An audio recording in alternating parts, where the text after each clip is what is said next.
Party बनाने वाले ने इसे आंदोलन कह दिया है, लेकिन इस वायरल कॉकरोच पार्टी के तौर पर आम आदमी पार्टी से कैसे आम आदमी पार्टी से कैसे जुड़ रहे हैं वो आपको बताने वाला। सोशल इशू उठाने की बात करने वाला नॉन पॉलिटिकल प्लेटफॉर्म पूरी तरीके से पॉलिटिकल कैसे हो गया ये भी बताऊंगा। महुआ मोइत्रा, अखिलेश यादव, मनीष सिसोदिया सब बहती गंगा में हाथ धो रहे हैं।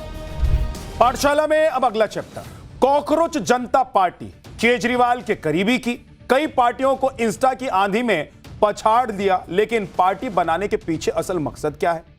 5 दिन में 15 मिलियन फॉलोअर। विधायक बोले अब तो कॉकरोच पार्टी से ही चुनाव लड़ूंगा। कॉकरोच पार्टी का भौकाल असली है या नकली है?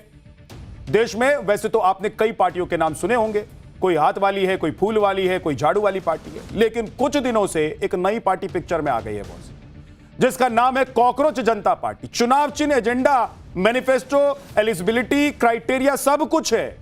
सोशल मीडिया पर गजब की हुई है पार्टी। सोशल मीडिया पर, इंस्टाग्राम पर, एक्स, फेसबुक, हर जगह कोई ना कोई रील या कोई ना कोई पोस्ट आपको इस कॉकरोच जनता पार्टी के बारे में आप कभी भी खोल लीजिए, इस वक्त खोल लीजिए, एक बार देख लीजिए, मिल ही जाएगा। सिर्फ 5 दिन के अंदर कॉकरोच जनता पार्टी के नाम से चले सटायर मूवमेंट से करोड़ों लोग जुड़ गए। इंस्टाग्राम पर बंपर फॉलोइंग बढ़ी है।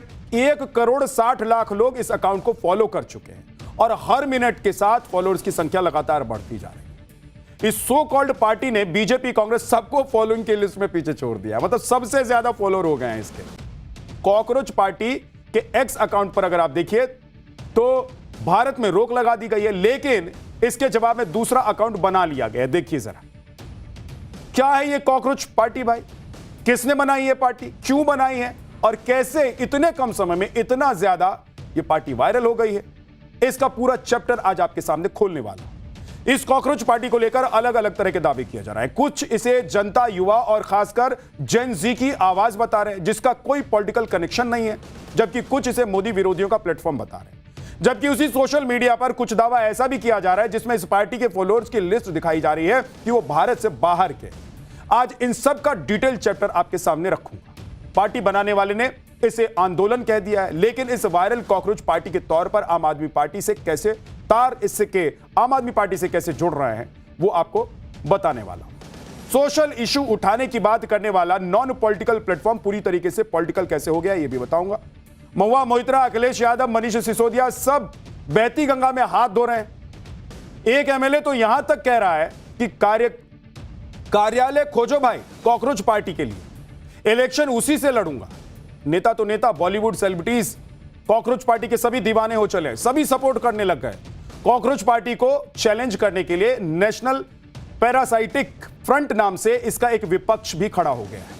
और मतलब यह है कि जेनजी का नाम ले लेकर यह कॉकरोच पार्टी ने सोशल साइट्स पर तो टोटल भौकाल मचा दिया हुआ, एकदम माहौल बना हुआ है कॉकरोच पार्टी का। लेकिन यह भौकाल जमीनी कितनी है यह एक बड़ा सवाल है। यह जो फॉलोअर्स का भारी भरकम नंबर दिखाई दे रहा है, इसके बारे में भी आज आपको बताने वाला हूं। क्या वो सही है या कहीं इसके पीछे कोई बड़ा खेल हो रहा है, यह भी आज आप जानेंगे। खासकर नैरेटिव के इस दौर में यह सब हर दूसरे दिन ऐसा हो रहा है। आज पाठशाला में कैसे यह सब हो पाता है ये आप देखने वाले हैं, इसका जवाब आपको देख रहे। बड़े बड़े सूरमा, बड़े बड़े धुरंधर कैसे कॉकरोच पार्टी के पीछे चलते हुए दिखाई दे रहे हैं। कॉकरोच पार्टी की पूरी कुंडली आपके सामने खोलने वाला हूं, लेकिन पहले यह बता देता हूं कि यह सब शुरू कहां से और कैसे हुआ। सोशल मीडिया पर कॉकरोच पार्टी को उतारने वाले अभिजीत दिपके का कहना है कि उन्होंने भारत के चीफ जस्टिस सूर्यकांत की युवाओं पर की गई टिप्पणी से आहत होकर यह पार्टी बनाई। दरअसल सुप्रीम कोर्ट की बेंच 15 जनवरी को वकील संजय दुबे की दिल्ली हाई कोर्ट के रजिस्ट्रार जनरल के खिलाफ दायर याचिका पर सुनवाई कर रही थी। याचिकाकर्ता सीनियर वकील का दर्जा पाना चाहता था। जस्टिस बागची ने सवाल किया कि क्या सीनियर एडवोकेट का टैग सिर्फ एक स्टेटस सिंबल है या फिर न्याय व्यवस्था में भागीदारी का एक जरिया भी है। सीजेआई सूर्यकांत ने तब कहा था कि कॉकरोच की तरह बहुत से युवा ऐसे हैं जिन्हें इस पेशे में रोजगार नहीं मिल रहा है, वो सोशल मीडिया और आरटीआई एक्टिविज्म चला रहे हैं। हजारों लोग ऐसे हैं जो काला चोगा पहनकर घूम रहे हैं, लेकिन उनकी डिग्रियों पर गंभीर संदेह। बेंच ने यह भी कहा था कि दुनिया में हर कोई सीनियर बनने की योग्यता रख सकता है, लेकिन याचिकाकर्ता इसके हकदार नहीं है। जबकि सीजेआई की इस टिप्पणी पर विवाद बढ़ा तो उन्होंने इसे लेकर सफाई भी दी। उन्होंने कहा कि मेरी टिप्पणी खास तौर पर उन लोगों के लिए थी जो फर्जी और नकली डिग्रियों के सहारे वकालत जैसे पेशे में आ गए हैं। मीडिया, सोशल मीडिया और दूसरे सम्मानित पेशों में भी ऐसे लोग घुस आए। वो परजीवियों जैसे। सीजेआई की टिप्पणी का कॉन्टेक्स्ट कुछ और था, वो उस पर्टिकुलर केस के लिए था, ऐसा उनकी तरफ से आई सफाई में दिखाया गया, बताया गया। लेकिन कॉकरोच पार्टी बनाने वाले इसे अलग ही लेवल पर लेकर चले गए। 16 मई को अमेरिका में पढ़ने वाले अभिजीत दीपके ने एक्स पर गूगल फॉर्म शेयर किया। दीपिका ने लोगों को मॉक पार्टी में शामिल होने के लिए रजिस्ट्रेशन करने को कहा और मजाक मजाक में ऑनलाइन सटायर के तौर पर कॉकरोच जनता पार्टी नाम से प्लेटफॉर्म शुरू कर दिया। इंस्टा और एक्स पर अकाउंट बना। इसका बकायदा एआई से वेब पेज भी बनाया गया। देखते ही देखते 100 घंटों में देश के इंटरनेट यूजर्स और युवाओं का बड़ा रिस्पांस मिल गया। ऐसा रिस्पांस मिला कि इस कॉकरोच पार्टी ने बीजेपी, कांग्रेस, आम आदमी पार्टी, टीएमसी सबको फॉलोअर की रेस में पछाड़ दिया। और जैसे ही इसने बीजेपी को इंस्टा फॉलोअर रेस में पछाड़ा तो इसे बनाने वाले अभिजीत दीपके ने अपने कॉकरोचों से बीजेपी को अनफॉलो और ब्लॉक करने की अपील कर दी। कमाल है, क्या क्या हो सकता है सोचिए। साफ, सिंपल, सीधी बात है। अब देखिए कि देश में कोई भी किसी तरह की अपील कर सकता है। ऐसे में अगर कोई वीडियो बनाकर नौकरी, रोजगार, सैलरी के नाम पर बीजेपी या किसी पार्टी को अनफॉलो करने की अपील करता है तो इसमें कोई खराबी नहीं है, इसमें शौक होने की जरूरत नहीं है। लेकिन अभिजीत दीपके को सुनकर यह भी लग रहा है कि उनका एजेंडा या उनकी दिलचस्पी लोगों की आवाज उठाने से साथ साथ बीजेपी के फॉलोअर घटाने में भी है। उन्हें सुनकर ऐसा भी लग रहा है कि वो चाहते हैं कि एक सोशल मीडिया प्लेटफॉर्म से बीजेपी को सपोर्ट करने वाले कम हो जाए। वैसे सोशल अपील का कोई फायदा नहीं हुआ, उल्टा बीजेपी के 1 लाख फॉलोअर और बढ़ गए।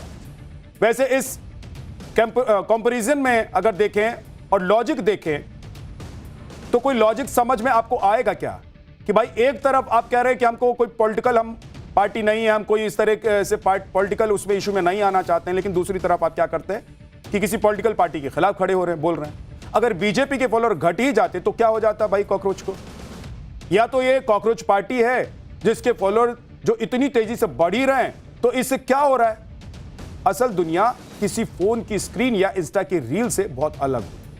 हाँ, ये जरूर है कि यूथ की बात, उनके रोजगार की बात, बार बार पेपर लीक को लेकर उनकी झुंझलाहट, बढ़ती महंगाई, इन सब का कारगर जो ईमानदार हल है वो जरूर निकालना चाहिए और निकलना भी चाहिए। इसे लेकर कोई अपनी बात किसी भी प्लेटफॉर्म पर उठाता है, सार्थक आलोचना या बहस करता है तो उसका स्वागत होना चाहिए।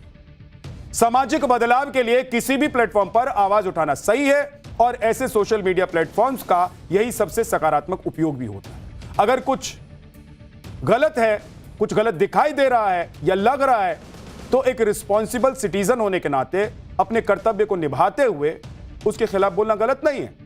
लेकिन एल्गोरिदम पर चलने वाले सोशल मीडिया से किसी को हीरो चुनकर उसे सिर पर बिठाना है या नहीं है, यह भी फैसला बहुत सोच समझकर करना चाहिए आपको। कॉकरोच पार्टी के एक्स अकाउंट पर आज रोक लगा दी, जिस पर इसके संस्थापक ने कह दिया कि यह काम भी सरकार नहीं कराई है। भाई, सरकार ने हमारा अकाउंट रोक दिया है। और इसके ठीक बाद कॉकरोच इज बैक नाम से एक नया अकाउंट बना, जिसके बायो में लिखा कॉकरोच नेवर डाई, यानी कि कॉकरोच कभी नहीं मरता। इतना ही नहीं, अभिजीत दीपके ने यह भी दावा किया है कि उनके इंस्टाग्राम अकाउंट को भी हैक करने की कोशिश हो रही है।